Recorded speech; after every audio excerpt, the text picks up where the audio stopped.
रावण की सेना में, लंका में ये मैसेज पहुंच गया कि राम ने समुद्र पर पत्थर तैरा दिए। ध्यान से सुनना,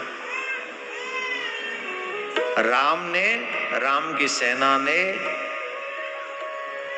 समुद्र पर पत्थर तैरा दिए, समुद्र पर। ये सुनते ही लंका में विचारणीय विषय बन गया। लंका वाले ये सोचने लगे, जिसके नाम से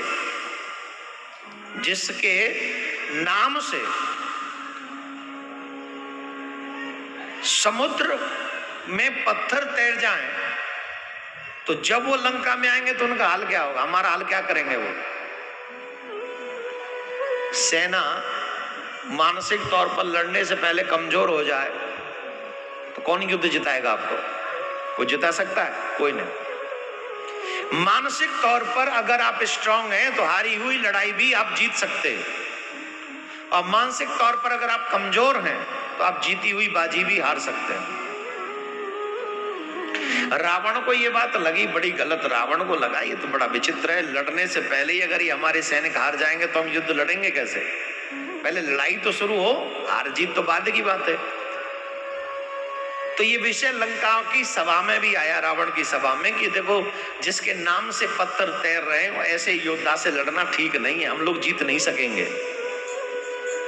तो रावण ने कहा, वाह भाई कमाल करते हो, तुम लोग मुझे जानते नहीं हो, जब मैं निकलता हूं तो समुद्र सूख जाता है, बीच में से रास्ता देता है मुझे। ये सच है। जब रावण लंका से निकलता था तो डर के इतना प्रभाव था रावण का।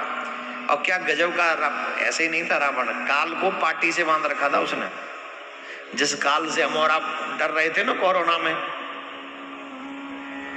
डर रहे थे कि नहीं? हाँ, कैसे दरवाजे बंद हो गए थे, सड़कें सन्नाटे में छा गई थी, एक आदमी नहीं उतर रहा था। किस चक्कर में? बोले मर न जाए। अच्छा कोरोना से बच गए तो फिर नहीं मरोगे?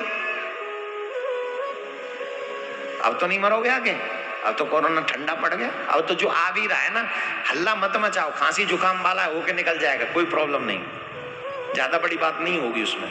हो भी गया तो होना नहीं चाहिए वैसे किसी को, लेकिन जिनको कोरोना नहीं है वो मरे नहीं फिर, या आगे मरेंगे नहीं। मरने से मत डरो, अगर डरना है तो बुरे कर्मों से डरो, क्योंकि वो अगर नहीं छोड़े तो बार बार मरना पड़ेगा। मरने से मत डरो, मरना तो है ही है, उन कर्मों से डरो जो बार बार मारेगा तुम्हें। कभी चींटी बनाकर, कभी गधा बनाकर, कभी सुअर बनाकर, कभी श्वान बनाकर, कभी घोड़ा बनाकर, कभी हाथी बनाकर, कभी सिंह बनाकर, कभी जड़ बनाकर, कभी चैतन्य बनाकर, बार बार मारेगा। अगर कर्म नहीं सुधार दो, तुम डर गए। तुम जानते नहीं, जब हम जाते हैं तो समुद्र सूख जाता है, रास्ता दे देता है। तो एक ने हिम्मत करके कहा, वैसे उसके आगे हिम्मत करने की हिम्मत नहीं होती। अधिकांश बड़े लोगों को चमचे पसंद होते हैं, अच्छे सलाहकार तो पसंद। ये बड़ा दुर्भाग्य है, अब से नहीं शुरू से ही, कि जो चमचागिरी करे बड़े लोगों को वही पसंद आता है, और अच्छी सलाह देने वाला व्यक्ति पसंद आता ही नहीं। रावण ने भी कई लात मार के इसीलिए निकाल दी कि उन्होंने अच्छी बात कही थी, भाई सीता जी दे दो दे दो, वो नहीं माना, लात भगा, विभीषण को ही निकाल दिया था, अपने भाई को ही। तो एक ने बड़ी हिम्मत करके कहा, बोले महाराज देखो समुद्र आपके कोई प्रभाव में नहीं है, वो तो भय में है। जब आप जाते हो तो वो डर जाता है तो रास्ता छोड़ देता है।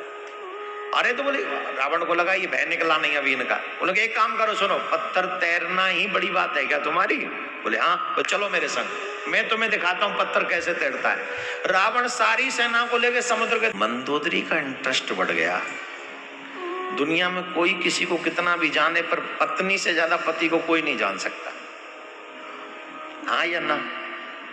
पत्नी को पता ही कितना नकली है कितना असली। भाई हम लोग समाज में जाते हैं तो अलग टाइप के बन के जाते हैं, थोड़ा बन ठन के, थोड़ा हाँ हेलो ऐसा ठीक, भैया राधे राधे, ठीक हो भैया, तिलक विलक लगा के सब बढ़िया जाना पड़ता है।